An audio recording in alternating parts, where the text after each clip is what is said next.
जो समाज सिर्फ और सिर्फ रूढ़िवादी बातों में रहता है वो समाज तरक्की नहीं कर सकता। और ऐसे बहुत सारे उदाहरण हैं हमारे इतिहास में जो ख़त्म हो गए हैं। बड़े बड़े जो है रहे लेकिन तरक्की नहीं कर सके क्योंकि उनमें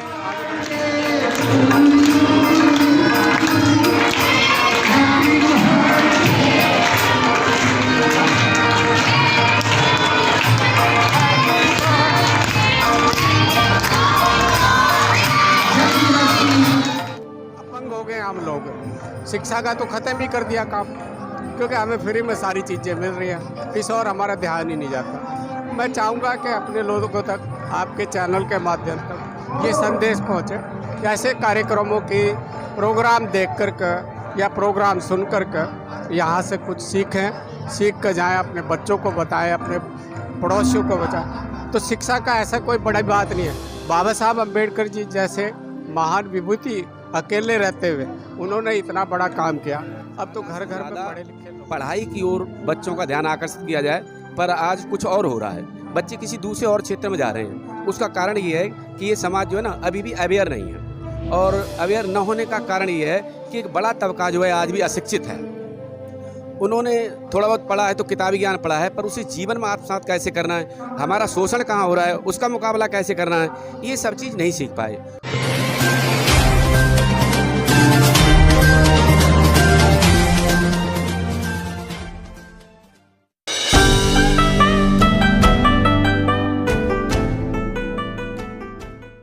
नमस्कार, आप देख रहे हैं एनबी न्यूज़ 24/7 नीलम बोध के साथ। और आज है मंगोलपुरी के संत गुरु रविदास मंदिर में, जहां पर कि आज एक पुस्तकालय का अनावरण किया गया है। और पुस्तकालय का जो अनावरण किया है वो मैं आपको बता दूं, जो हमारे साथ में जज हैं प्रशांत कुमार जी, उन्हीं के हाथों से किया गया है। तो मैं उन्हीं से जानना चाहूँगी, सर पुस्तकालय समाज के लिए किस तरह से मार्गदर्शन करते हैं? देखिए, मेरा ये मानना है कि समाज की पहचान जितनी धर्म से है उससे कहीं ज़्यादा उस ज्ञान से है जो ज्ञान किताबों में और बड़ों के बुजुर्गों की वाड़ियों में लिखा हुआ है।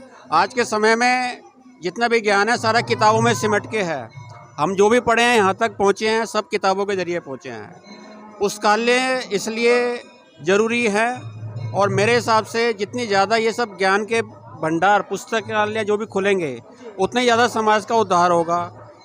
बच्चे आएँ, पढ़ें और कुछ सीखें, वही समाज प्रोग्रेसिव होता है मेरे हिसाब से। जो समाज सिर्फ और सिर्फ रूढ़िवादी बातों में रहता है वो समाज तरक्की नहीं कर सकता। और ऐसे बहुत सारे उदाहरण हैं हमारे इतिहास में जो ख़त्म हो गए हैं। बड़े बड़े जो है रहे लेकिन तरक्की नहीं कर सके क्योंकि उनमें आगे बढ़ने की क्षमता थी नहीं। तो ज्ञान आजकल पुस्तकालयों से मिल रहा है और पुस्तकालय बहुत ज़रूरी है, अहम अंग है, मेरा ये मानना है जी। बाबा साहब ने अक्सर जिस शिक्षा की बात करी कि शिक्षित बनो, संगठित रहो, संघर्ष करो, और उसी दिशा में आज पहला कदम यहाँ पर संत गुरु रविदास मंदिर में उठाया गया है, पुस्तकालय का अनावरण करते। तो सर क्या लगता है, जब एक बच्चा शिक्षित होगा या आने वाली पीढ़ी शिक्षित होगी, जब वो सवाल करेगी तो इस पर कितना बड़ा प्रभाव पड़ेगा कि शिक्षा लेकर व्यक्ति सवाल करना सीखेगा? लेकिन आज हम देख रहे हैं कि जिस तरह का माहौल है, तो उसको देखते हुए बच्चों को खासकर क्या मार्गदर्शन देना चाहेंगे? देखिए, मार्गदर्शन तो बाबा साहब ने दिया हुआ है। 3 मंत्र दिए हैं, शिक्षित बनो, संघर्ष करो, संगठित रहो। अगर ये 3 उनके मंत्रों को भी हम मान लें, उनका पालन कर लें, तो शायद और चौथे मंत्र की मुझे नहीं लगता ज़रूरत है।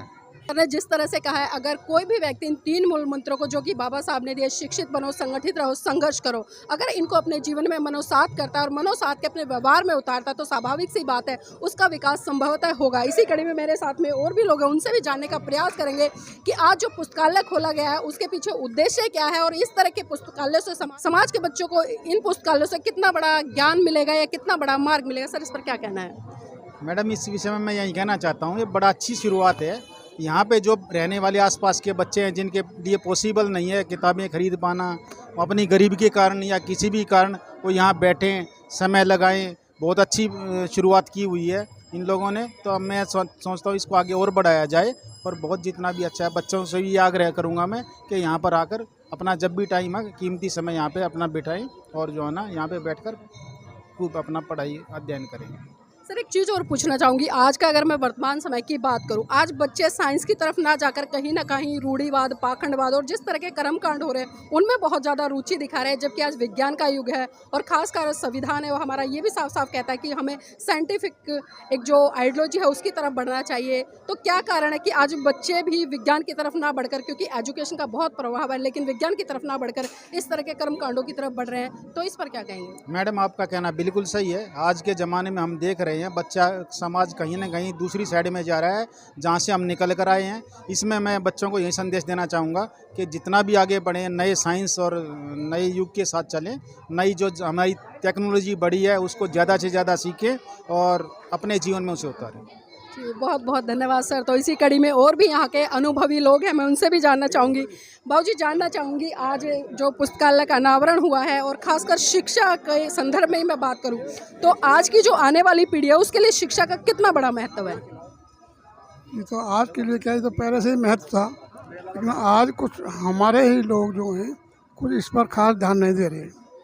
क्योंकि मैंने खास कर देखा है, बच्चों ने 8वीं फेल हो गए तो दूसरे काम पर लगा दिया, 10वीं पास हो गए तो उसको पर रोक दिया, मतलब शिक्षा को पूरी नहीं होने देते बच्चों की। ये आजकल देखा गया है। तो इसी कड़ी में मेरे साथ में आर सिंह जी भी हैं, उनसे भी जानना चाहूँगी। आर सिंह जी, जिस तरह से आज भव्य कार्यक्रम यहाँ पर हुआ है और एक गाइडलाइंस बच्चों को दी गई है और खासकर पुस्तकालय का अनावरण किया गया है, तो शिक्षा का आज के समय में कितना महत्व है? क्योंकि शिक्षा की अगर मैं बात करूँ तो शिक्षा हम सदियों से लेते हैं, लेकिन वो शिक्षा जो बिना जागरूकता के है तो कितना बड़ा घालमेल देखते हैं कि अगर व्यक्ति शिक्षित है लेकिन जागरूक नहीं है। मैडम, सबसे पहले तो मैं आपका धन्यवाद करूँगा, क्यों पहले प्रोग्राम हुआ था उसमें मैं आया था।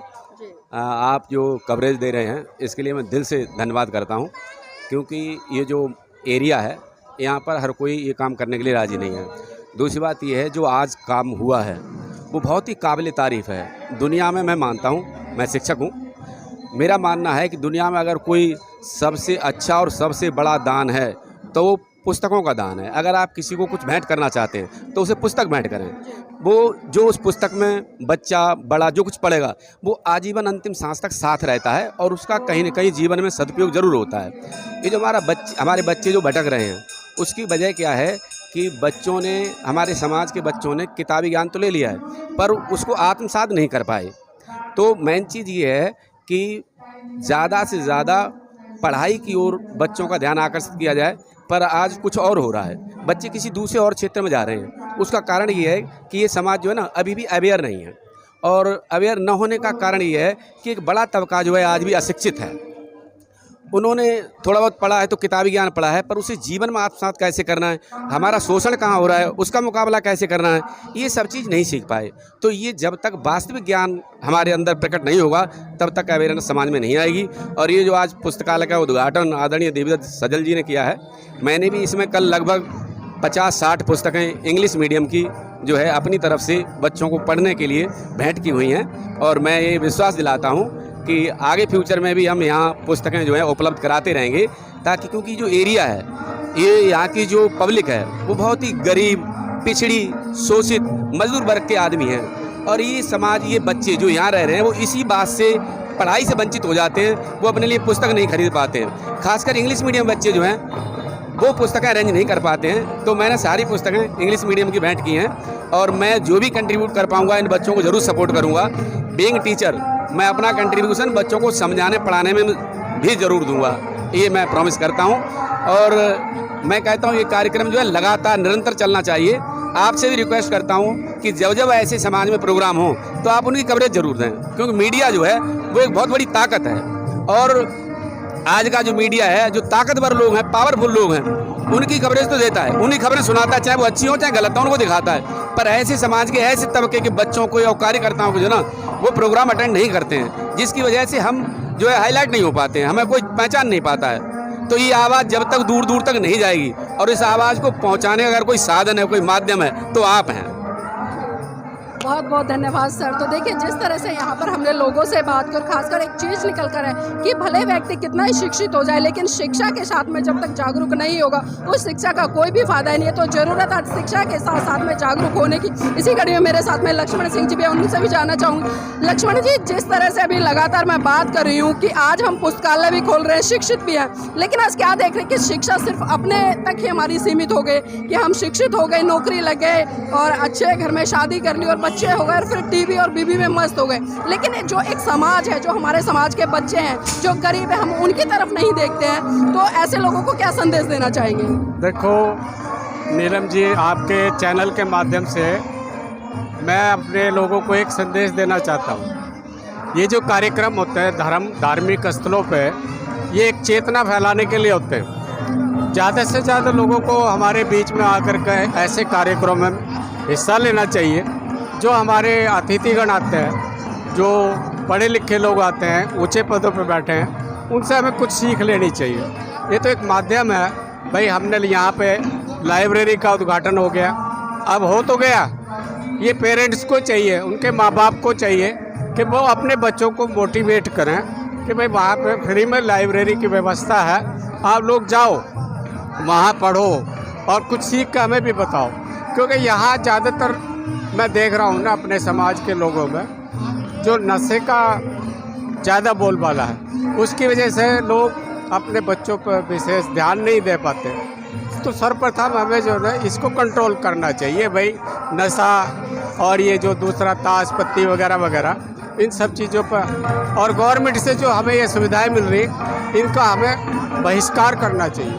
अपंग हो गए हम लोग, शिक्षा का तो ख़त्म ही कर दिया काम, क्योंकि हमें फ्री में सारी चीज़ें मिल रही हैं, इस और हमारा ध्यान ही नहीं जाता। मैं चाहूँगा कि अपने लोगों तक आपके चैनल के माध्यम तक ये संदेश पहुँचे कि ऐसे कार्यक्रमों की प्रोग्राम देख कर के या प्रोग्राम सुन कर के यहाँ से कुछ सीख कर जाएँ, अपने बच्चों को बताएं, अपने पड़ोसियों को बताएं। तो शिक्षा का ऐसा कोई बड़ी बात नहीं है। बाबा साहब अम्बेडकर जी जैसे महान विभूति अकेले रहते हुए उन्होंने इतना बड़ा काम किया। अब तो घर घर में पढ़े लिखे लोग हैं। ये बड़ा मुश्किल काम तो नहीं है, लेकिन बस यही है कि हमें अपने लोगों को सहयोग करना चाहिए, उनको सपोर्ट करना चाहिए, बजाय उनकी कमियां निकालने के। उनसे हमें कुछ सीखना चाहिए और हमें ऐसे कार्यक्रमों में सहयोग देना चाहिए, मैं ये चाहूँगा। बहुत बहुत धन्यवाद लक्ष्मण जी। तो देखिए जिस तरह से लक्ष्मण जी ने बताया, खासकर पुस्तकालय बहुत सारे खुल जाते हैं, लेकिन ज़रूरत है इन पुस्तकालयों में लगातार आकर अध्ययन करने की। क्योंकि बाबा साहब ने भी कहा कि अगर कोई भी विचार जब तक प्रचारित प्रसारित नहीं होगा वो मर जाएगा। उस पेड़ की तरह, जिस पेड़ में हम पानी नहीं दे पाते, खाद नहीं दे पाते, तो कुछ समय के बाद वो पेड़ सूख जाता है। तो आज हमें ज़रूरत है कि ऐसे विचारों को, और जिस तरह से पुस्तकालय का अनावरण यहाँ पर किया गया है, ऐसे में बच्चे आए और अध्ययन करें। जो समय वो गलियों में खेल कर बिताते, पार्कों में खेलकर बिताते और गंदी संगतों में पढ़ने का काम करते, उस संगत से बचने के लिए यहाँ पर पुस्तकालय खोला गया। और उस पुस्तकालय में आके बच्चे लगातार 2 घंटे या 3 घंटे, जितना भी समय उचित हो, उनके पास में आकर अध्ययन कर सकते हैं। तो हम यहाँ पर मंगल कामनाएं देंगे इस पुस्तकालय के लिए, और लगातार ये पुस्तकालय समाज के बच्चों का मार्गदर्शन करता रहे। बच्चे यहाँ पर आए, ज़्यादा से ज़्यादा संख्या में आए और अपने ज्ञान को बढ़ाएं। हमारे आदरणीय मुख्य अतिथि आदरणीय प्रशांत जी, जिनका आज जन्मदिन मना रहे हैं, और बाबा साहब से निवेदन करेंगे एक माला हमने रखी उनके लिए, हाँ वो उनको पहनाए सर, और फिर उनका जन्मदिन मनाए।